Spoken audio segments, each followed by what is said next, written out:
All right, so hopefully you are finally now here in creating your animation, and you're ready to start putting things together on your screen. And here I am. I chose an image size that will work for a video. I can go ahead and make it a GIF and shrink it down when I'm done and make a web animation, or I can go into video. So the suggested size for a video is 26 inches wide, 15 inches height, and a resolution of 72 pixels per inch. So I've set that up, and then my background is going to always be there, and I've created this with a moon with a starry sky. I went under filter and render. Let's go on this one. Filter and render, and where is tree? And there's a lot of different trees to choose from. That I believe in this one, I might have gone with a young ash or a pepper tree. That you can do the tree, you can decide how thick you want your trunk to be by moving it back and forth here, what kind of leaves that you can choose, etc. And then once I've got the tree there, to make it fit at night, I went under adjust, and I did color balance to make it really dark and blue, as well as doing a blue background of the mountain range. Now out of my skeletons, then I did each one skeleton at a time, and all right, so I had all these skeletons that I went into Photoshop, and I worked on their background. I followed all the steps in the videos that I have here, and let's open one. Once then I got it into one, then I took my Paragon Lasso tool, and I unlocked it. It's unlocked here, and I drew around. Well, first I took the background completely out, and I had the background there, but I knew that I was going to have a black night sky. So in case there was a little bit or something like that, I worked on them at this point.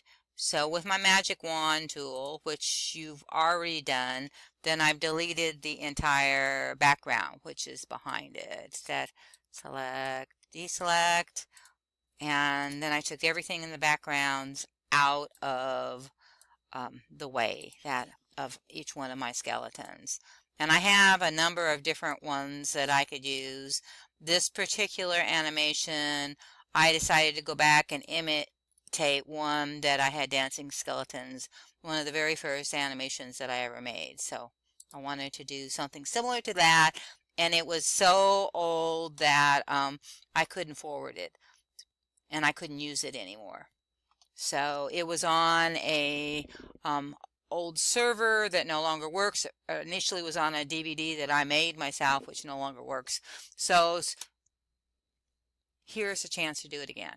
All right, so some of the time I can use different selection tools, and in order to put them on a layer by itself, for the head, since it's now basically clean, and I went ahead and took all the black out, I can now go edit to cut, and I cut the head away, and edit to paste special, and I paste it right into the place. So, and then at that point, then I renamed it head, and then I would continue on. Then I would do the same thing with the neck. I did the same thing with each one of the arms.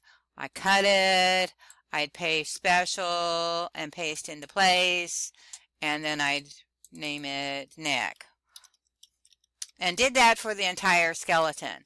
Now at any place where the skeleton was covered up, like you cannot see the back part of his lower arm joint, or his hands, and I used it from another skeleton, or copied it and pasted it in another way. So at that point, then I had the entire skeleton done, and now I have imported them into the background that I have made. So if I was going to go ahead and name them, and I will name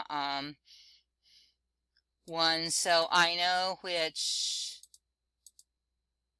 one changes to a new skeleton. And I've already positioned them, so I think the head might be the last one. Yes. So the head, we'll call this again and double click it to rename it. Head. And I'm going to put number 1, so that I know everything below that I've imported them in. And you can do that by opening your file and right-clicking them and duplicating the layer. If you're duplicating a whole bunch of them, you can select all of them at the same time like this, and right-click and duplicate the layer and put them in the correct layer. So this one was called background, so I put them in background, that from the original one. Okay, so that is done. The next step then is to find skeleton number 2, which is apparently this one over here.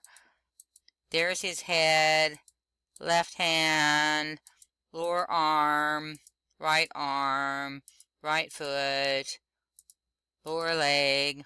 I'm trying to see where the next skeleton starts, so that I can make a note on it under my naming.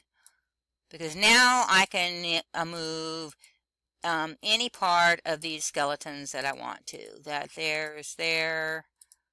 I'm still looking for it. Oh, there it was. So right leg, right hand. There's the last one. Right hand, right hand. Alright, so we'll call this one, double click there, and this one is SKEL3, because it's the third one in a row. So there's 3, everything below that is 3, everything below, and I could go, if I really get confused, I might decide to rename all of them 1, 2, 3, so I know which one, but head, leg. For some reason it didn't save. SKL1 head. Alright, so there's skeleton number 1, and right up to here is skeleton number 3, and then all of this would be skeleton number 2. Alright, so at that point, I am probably ready to animate, and I have everything open here onto the layers, and really don't need a lot of this other stuff open. So just to get it out of the way, I'm going to go ahead and close tab groups. I may need this, but I definitely need these two. And I'm going to go to window there and then pull down to timeline. And you have 2 ways the timeline could look. It can look like this, or it can look like this, which is the video timeline. And you see I push this little button to go to video. I can go right there and go back to the initial slide. And to start my animation process then, I'm going to click this. This will make a new layer of the slide.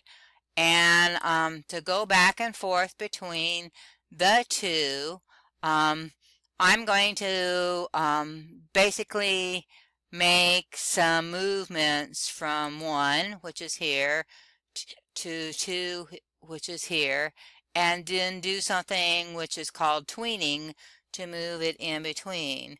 So let's take skeleton number 1 and just move him, which would be the easiest one. So I'll push on the left foot, and I'm going to go all the way up to skeleton number 1 head and hold down my shift key and select everything. So you can see all of them are selected according to the fact that they're gray, and I am on number 2. And I'm going to do some other things, but right now I'm just going to move him, the whole entire skeleton some. So I'll move him down to there. Looks like my arm didn't quite move the way that I wanted it to. So I may have to go back and move it right now, and that would be right because it's on the right side. So, and that's right upper arm, and I'll hold down my shift.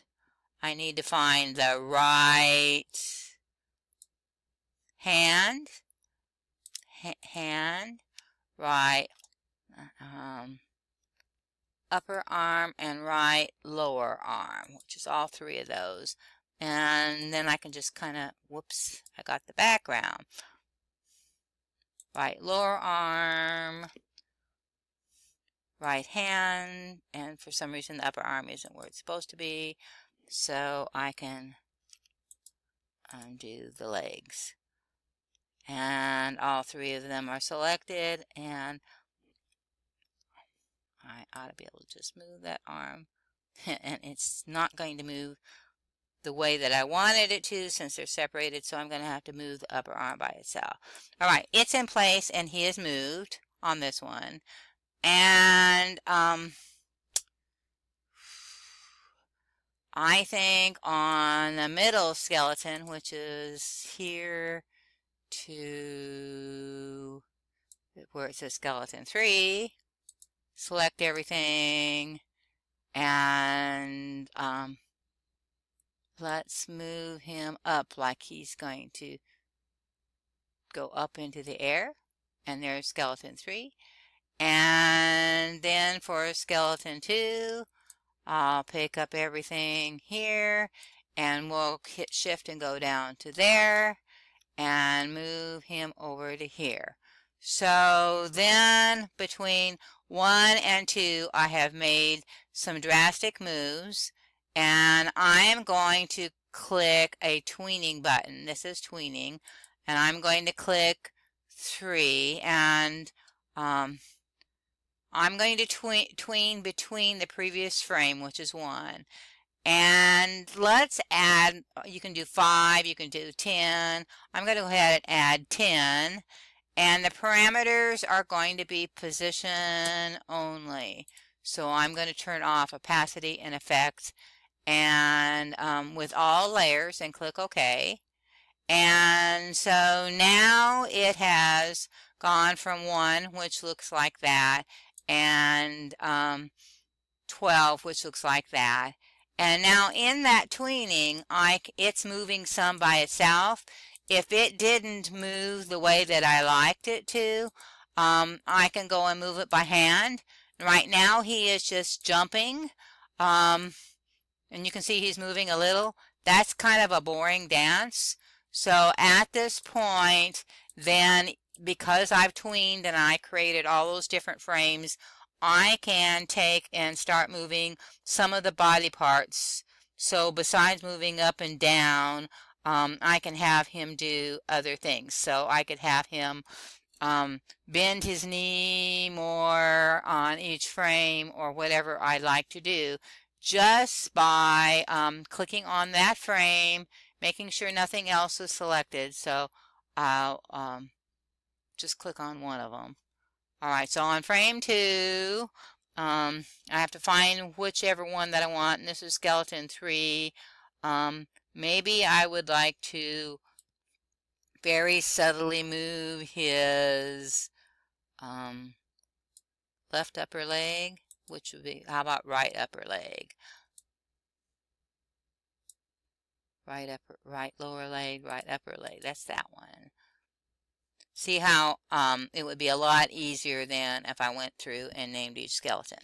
Alright, and then I will just continue. So I'll come back and talk to you later about how I am doing this more.